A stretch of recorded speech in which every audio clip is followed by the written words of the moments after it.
दोस्तों, मेरा नाम जितेंद्र अंगोड़े है। मैं मध्य प्रदेश पुलिस में ज़िला बुरहानपुर में नौकरी करता हूं और ग्राम खिराला तहसील पंधाना ज़िला खंडवा का रहने वाला हूं। मेरा आज का ये वीडियो केवल उन लोगों के लिए है जो हरिजन और आदिवासी हैं और जो गांव में रहते हैं, पढ़े लिखे नहीं हैं। कुछ लोग पढ़े लिखे हैं भी, लेकिन वो पढ़े लिखों की गिनती में मेरे हिसाब से नहीं आते, क्योंकि उनकी सोच वैसी नहीं है। अब मैं ये बताना चाहता हूँ कि हमारे समाज में कितनी बुरी बुरी सोच और कितनी बुरी बुरी बातें हैं, मैं ये बताता हूँ। हम लोग शान शौकत के चक्कर में बच्चों की शादी करने के लिए, अपनी शान दिखाने के लिए कर्जा लेकर शादी करते हैं, पर कभी अपने घर की जो बहू बेटियाँ जो बाहर जा रही है लेटरिन बाथरूम के लिए, जिनको आते जाते लोग देखते हैं, एक नहीं 10 बार बेचारी घाघरी उठा के ऊपर बैठती है, फिर बैठती है, फिर उठती है, फिर बैठती, फिर उठती है। ये तकलीफ़ उनको नहीं दिखाई देती है ना, कि उनके लिए हम लेटरिन बना ले। वो लेटरिन सरकार देगी अगर 12,000 रुपये तो ही बनाएंगे। अबे तुम्हारी जिम्मेदारी नहीं बनती कि हमारी बहू बेटी को कोई तकलीफ़ है तो उसके लिए लेटरिन बनाए, और बनाएंगे भी तो प्लास्टर नहीं है, कोई ये नहीं है, कोई। अबे लाखों रुपए कर्जा लेके तुम शादी करने को तैयार हो, लेकिन घर में बहू बेटियों के लिए एक अच्छी बढ़िया टाइल्स वाइल्स, नल वल, पानी वानी की व्यवस्था करने को तैयार नहीं हो, है तो ऐसे समाज सुधरेगा? दूसरी बात मैं ये बताना चाहता हूँ कि हमारी समाज के लोग बच्चों को ढोर चराने भेजते हैं, बकरी चराने भेजते हैं, स्कूल भेजने की और कोई किसी का दिमाग नहीं है। क्यों नहीं भेजते बच्चों को स्कूल? बच्चा स्कूल से आए अगर तो उसको पढ़ाने बिठाओ, कहीं ट्यूशन बिठाओ, किसी और को बोलो। अगर आप पढ़े लिखे नहीं हो तो आपके गांव के आसपास कोई भी पढ़ा लिखा होगा, उसको बोलो कि मेरे बच्चे से पूछो इसको क्या आता है क्या नहीं आता है। ये जिम्मेदारी नहीं है तुम्हारी। तुम तो बस एक बात करते हो कि वो फलाने का लड़का है तो 100 रुपये रोज़ से धाड़की जा रहा है, तू स्कूल में जाके क्या करता है? तू भी धाड़की जा। तो ऐसे तुम ये चाहते हो कि जैसे तुमने धाड़ की मजदूरी करी, आपके बच्चे भी वैसे ही धाड़ की मजदूरी करें। अब अगर बच्चे पैदा करें हैं तो आपकी जिम्मेदारी बनती है उसका भविष्य बनाने की, ना कि उनका भविष्य बिगाड़ने की। ठीक है, तो कम से कम इस चीज़ को भी सुधारो। तीसरी बात मैं ये बोलना चाहता हूँ कि आप 200 रुपये रोज़ कमाते हो, 150 की दारू पीते हो, घर में 150 देते हो, तो घर में औरतों ने खर्चा कैसे चलाना? फिर बेचारी औरतें भी जाती है दूसरों के यहाँ धाड़ की मजदूरी करने। अब बाहर जाएगी घर से तो लोग उनको, दूसरे समाज के लोग या दूसरे लोग और भी, हमारे समाज के या दूसरे समाज कोई भी लोग ले लो, वो किस नज़र से देखेंगे, कैसा उनका शोषण होगा। तो आपने अगर शादी की है, पत्नी की जिम्मेदारी है, तो आपका काम है पत्नी की रक्षा करना, उसके मान सम्मान को समझना, कि उसको घर से बाहर निकालना। मैंने भीलों की औरतों को, हरिजनों की औरतों को देखा है धाड़की करते, मैंने दूसरी समाज की औरतों को धाड़की करते नहीं देखा। तो आप नशे में धुत हो, नशे में चकनाचूर हो, आपको अपने घर की औरतों की इज्जत नहीं दिखाई दे रही है, बच्चों का भविष्य नहीं दिखाई दे रहा, तो ज़रा इसको भी समझो। ठीक है। चौथी बात मैं ये करना चाहता हूँ कि ST/SC एक्ट और आरक्षण को जो दूसरी अपर कास्ट के या उच्च समाज के लोग हैं जो ख़त्म करना चाह रही, आज ST/SC एक्ट से ही हम लोगों का थोड़ा बहुत वजूद बचा है, हमारे अधिकार है, और आरक्षण से ही हमारे आदिवासी और हरिजन के लोग कुछ नौकरियां कर रहे हैं। अगर ये चीज़ नहीं होती ना तो हम नौकरियों में नहीं होते, हमारी समाज थोड़े मजबूत नहीं बनती। ठीक है। और ये अधिकार दिए बाबा साहेब भीमराव अम्बेडकर ने, ना कि शंकर भगवान ने, ना कि कृष्ण भगवान ने, ना कि पार्वती जी ने, और ना कि किसी और भगवान ने। ठीक है। तो हमारा भगवान कौन है? भीमराव अम्बेडकर साहब, ना कि ये देवी देवता है। इन लोगों के बिना बनाए जो ग्रंथ है और महापुराण है, जो पुराण है, इनमें तो ये बताया गया है कि हरिजन आदिवासी को पढ़ने का अधिकार ही नहीं था, हमको पढ़ने लिखने ही नहीं दिया था, इसीलिए आज तक हमारी स्थिति कमज़ोर है। तो ये चीज़ भी तुमको नहीं पता है, फिर भी तुम पूजा पाठ करोगे, कोई बात नहीं, हम आपको समझा भी नहीं सकते इस चक्कर में। ठीक है। तो मैं ये बताना चाह रहा हूँ कि जो उच्च समाज के लोग हैं जो ST/SC एक्ट और आरक्षण को हटाने के चक्कर में लगे हुए हैं, तो हमारे समाज के हरिजन आदिवासी जो युवा हैं, जो बाहर शहरों में हॉस्टलों में छात्रावासों में रह के पढ़ रहे हैं, कुछ कमरे लेके पढ़ रहे हैं, इन लोगों को समझ है। तो इसलिए आपके अधिकारों के लिए, आपके बच्चों के लिए, खुद के बच्चों के लिए, हरिजन आदिवासियों के अधिकारों के लिए जुलूस निकालते, हड़तालें करते हैं, ताकि हमारे अधिकार बचे रहें। और आप लोग क्या करते हो? कावड़ यात्रा निकालते हो, मंदिरों में पूजा पाठ करते हो, और पानी अगर नहीं आ रहा तो कड़ावे करते हो। इनमें है तो अबे आप सरकार के लिए, आप मतलब सरकार ये बताना चाह रहा हूँ कि सरकार जो खुद थोड़ा बहुत डर रही है ना इन अधिकारों के लिए, तो ये जो पढ़े लिखे कुछ युवा है ना, जो हॉस्टलों में रह रहे हैं, छात्रावासों में रह रहे हैं, कुछ कमरे लेके रह रहे हैं, और कुछ लोग पढ़े लिखे हैं जो इन जुलूसों में शामिल होते हैं, इन्हीं के कारण थोड़ी सरकार डरती है नहीं तो तुम लोगों से तो कोई डर ही नहीं है। तुम तो मतलब ये मान के चलो कि हमारे जो युवा लोग हैं उनके पावर को और कम करने पे तुले हुए हो और उनको कमज़ोर करने पे तुले हुए हो, ठीक है। अच्छा, हालांकि आप इन चीज़ों को समझते हैं इसलिए मैं ज़्यादा आपको दोष भी नहीं दूंगा, लेकिन अब आप समझो, ये दारू वारू के चक्कर में मत रहो।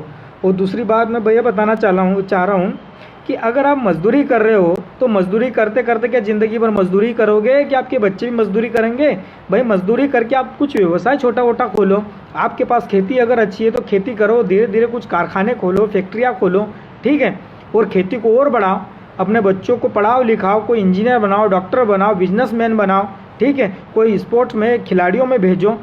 ये सब काम नहीं आते तुम्हें, ढोर चराने भेजोगे, खेतों में काम करवाने भेजोगे, और दूसरी बात धाड़ की धंधा भेजोगे, है ना। तो इन चीज़ों से भी ज़रा बाहर आओ।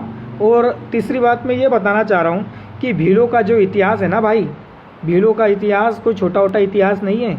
रामायण में ले लो तो सबरी जो कि भील थी, और महाभारत में ले लो तो एकलव्य जिसका अंगूठा गुरु द्रोणाचार्य ने काट लिया था, वो भी एक भील था, है ना। तो हमारा इतिहास इतना पुराना है। और जो पुराने भील थे ना, जमींदार लोग थे, इनके पास सैकड़ों एकड़, 100 एकड़, 50-50, 60-60, 10-10, 15-15, 20-20 एकड़ ज़मीनें थी और संपन्न थे। ये अनाजों के भंडार रहते थे, बोरे भरे रहते थे। लेकिन हमारे पूर्वजों ने दारू के चक्कर में, नशे में, गांजा खस्सी में सारी ज़मीनें उच्च वर्गों को, अमीर लोगों को बेच दी कौड़ियों के भाव। 1000 रुपये में 1 एकड़, 1000 रुपये में 2 एकड़ ज़मीन, 3 एकड़ ज़मीन। और आज हम एले कर रहे हैं, हमारे बच्चे जो है आज एले कर रहे हैं। तो आज तुम क्या कर रहे हो? तुम्हारे पास भी 2-4 एकड़ ज़मीन बची है, तुम भी दारू वारू पियो, नशे गांजे खस्सी में धुत रहो, दूसरे लोग आपकी ज़मीनें खरीदते जाएंगे, फिर उसके बाद में आपके बच्चे भी एले करेंगे, है ना। यही चाहते हो ना। हम जब गांव में जाते हैं, हमें एक चीज़ समझ में नहीं आती। हम जब गांव में जाते हैं तो हम सोचते लाओ हमारे लोगों के पास बैठे, कुछ बातचीत करें, कुछ हमारे साथ के दोस्त जिनके साथ हम खेलते कूदते थे, हमारे बड़े बुजुर्ग जिनको हम काका दादा मामा बोलते हैं, इनके साथ कुछ बातें करें। तो जाने से पहले वो हालचाल तो नहीं पूछेंगे, वो आते से ये बोलेंगे, अरे यार बहुत दिन बाद दिखा, ला देना 100-150 रुपये दे, कुछ दारू वारू पिला। तो मेरे भाई, मेरे को ये समझ में नहीं आती है कि हम जो नौकरी कर रहे हैं इसलिए कर रहे हैं कि तुमको दारू पिलाए। अरे हम खुद दारू नहीं पीते, आपको कैसे दारू पिलाए? और आपको बोलते टाइम जरा भी शर्म नहीं आती कि हम इससे दारू के लिए पैसे क्यों मांगे? तो कैसे बात करें, किससे बात करें यार? आपके पास बात करने जाते हैं, आप नशे में धुत रहते हो, आपको बोलते कुछ और समझ कुछ और पड़ती है, ढंग से बात करते नहीं हो, हैं। और हमें पैसा देना कोई बुरी चीज़ नहीं, हमको कोई फ़र्क नहीं पड़ता 150 रुपये देने में। लेकिन आप 150 रुपये बच्चों के लिए किताब पट्टी लेने के लिए मांगो, पेन लेने के लिए मांगो, ठीक है। दवाई, कोई बीमार हो तो उनके लिए मांगो, घर में कोई अनाज पानी लाना उसके लिए मांगो, बच्चों के कपड़ों के लिए मांगो, तो हमको भी अच्छा लगे। हमको अच्छा लगता है कि हमारा पैसा कोई दारू में बाहर आए। तो इन चीज़ों को समझो यार। इसके अलावा और कुछ नहीं बोलना चाहता मैं। और बस आखिर में मेरा यही मकसद था कि आप लोग ये दारू के नशे को छोड़ो, गांजा कस्सी को छोड़ो, अपने बीवी बेटियों पे ध्यान दो, अपनी बहनों पे ध्यान दो, उनको घर से बाहर जाने मत दो, घर में पूरी व्यवस्था करके रखो। ये 150 रुपये की दारू बंद करो और तरक्की करो, बच्चों को पढ़ाओ लिखाओ, उन्नति करो। और देश में हमारे खिलाफ जो क्या साजिश रची जा रही है उस साजिश से ज़रा वाकिफ़ हो, उनको ज़रा समझो। और जो पढ़े लिखे लोग हैं जो शहरों में जुलूस निकालते हैं हमारे अधिकारों के लिए, उनका सहयोग दो। और ये पूजा पाठ, कावड़ यात्राएँ और ये भंडारे और क्या बोलते हैं इनको, ये कड़ावे बंद करो। तुम्हें मालूम है, हमें देखना है भील और भलई, चमार, गोंड, कोरकू, हरिजन, आदिवासी, यही लोग कड़ावे करते पानी के लिए। भाई तुम्हें मालूम है पानी क्यों नहीं बरसता? ये हरियाली, जो जंगल कट गए हैं, पेड़ पौधों की कमी है, पौधे पेड़ पानी खींचते हैं ऊपर से, इनमें क्षमता होती है कि पानी को खींचा जाए। अगर जंगली हरियाली कम हो जाएगी तो पानी कहाँ से गिरेगा? आप लोग तो कहीं मोटी माता में कड़ावे कर रहे हैं, कोई शंकर भगवान में कड़ावे कर रहे हैं। आपको साइंस का ज्ञान नहीं है, जमाने का ज्ञान नहीं है, कब तक अंधविश्वास में डूबे रहोगे? पूजा ही करना है तो बाबा साहेब अम्बेडकर की करो, जिसके कारण आप सम्मान से जी रहे हो। इन देवी देवताओं ने कुछ नहीं दिया है, इन्होंने तो हमारे पढ़ने लिखने के अधिकार भी छीन लिए थे। लेकिन आप लोगों को समझाना हमारे बस की बात नहीं है। आपको तो हम बेवकूफ़ लगते हैं, बेवकूफ़ है हम, पढ़ लिख के पागल हैं जो आपको समझाने की कोशिश करते हैं और ऐसी बातें करते हैं। समझो यार, तभी जाके समाज उन्नति करेगा, नहीं तो कुछ नहीं होना है। हम ऐसे जिए हैं, हमारे बच्चे भी ऐसे ही जिएंगे, वो भी धाड़ की मजदूरी करेंगे, गांजा खस्सी नशे में धुत रहेंगे और हो गया कल्याण बिलों का। बस इसके अलावा कुछ नहीं बोलना चाहता। अब आपकी मर्जी, क्या सीखना है क्या नहीं सीखना है, क्या समझना क्या नहीं समझना। अबे हमसे सीख लो, हम भी मजदूरी ही करते थे, हमारे पास 1 एकड़ ज़मीन नहीं थी, घर भी हमारा कच्ची दीवारों का था, गिरने पड़ने जैसा था, लेकिन आज सम्मान से जीने लायक बने। क्यों बने? क्योंकि पढ़े लिखे नौकरी कर रहे हैं, है ना। तो शिक्षा से ही विकास है, ढोर बकरियों में विकास नहीं है, ठीक है। और टेक्नोलॉजी के साथ खेती करो, अगर खेती भी है तो। मैंने देखा है कि भिलाला, बारेला आदिवासी, गोंड, कोरकू, चमार, भलई, हरिजन आदिवासी, इनके पास ज़मीनें भी बहुत हैं, लेकिन खेती करने के तरीके नहीं है। सोयाबीन, गेहूँ, चना, जवार, मक्का, इसके अलावा कुछ आता ही नहीं है। और जो दूसरे लोग हैं ना, जिनके पास 2-2 एकड़ ज़मीन है, मेहनत भी वैसे ही करते हैं और पूरे साधन रखते हैं खेती करने के। 2-2 एकड़ में भी लाखों रुपए, करोड़ रुपए कमाते हैं और तुमसे पहले उन्नति कर लेते हैं, जबकि तुम्हारे पास 10-10, 20-20 एकड़ ज़मीन है। तो टेक्नोलॉजी को समझो। कब तक ये अंधविश्वास में, ढोंग धतूरों में डूबे रहोगे? दोस्तों, मेरी बात से बुरा लगा हो तो ठीक है, लगता हो, लेकिन मेरा उद्देश्य बस आप लोगों को समझाना था, ताकि आप लोग समझे और सही राह पकड़े, सही दिशा पकड़े। और अपने आप को इतना निल्ला मत करो कि 150 रुपये किसी और से दारू के लिए मांगना पड़े, ठीक है। बहुत बुरा लगता है हमें जब हमारी समाज के लोगों को हमसे 150 रुपये दारू के लिए मांगते देखते हैं तो। और बहुत खुशी तब होती है जब आप में से कोई व्यक्ति ये आता है और बोलता है कि मेरे बच्चों के लिए किताब लेना है, कि मेरे बच्चों के लिए कपड़े लेना, तब हमें पैसे देने में भी खुशी होती है। तो इस प्रकार का जलील मत हो और हमको भी मत मतलब शर्मिंदा करो कि हमें शर्म आए कि मेरा समाज इतना पीछे है। और ज़रा टेक्नोलॉजी को समझो और आगे निकलो, बस इसके अलावा कुछ नहीं बोलना चाहता। नेशनल दस्तक की आपसे गुजारिश है कि अगर इसको बचाना चाहते हैं तो नेशनल दस्तक को सब्सक्राइब करने के लिए रेड कलर के सब्सक्राइब बटन को दबाएं, फिर बेल आइकन की घंटी दबाएं।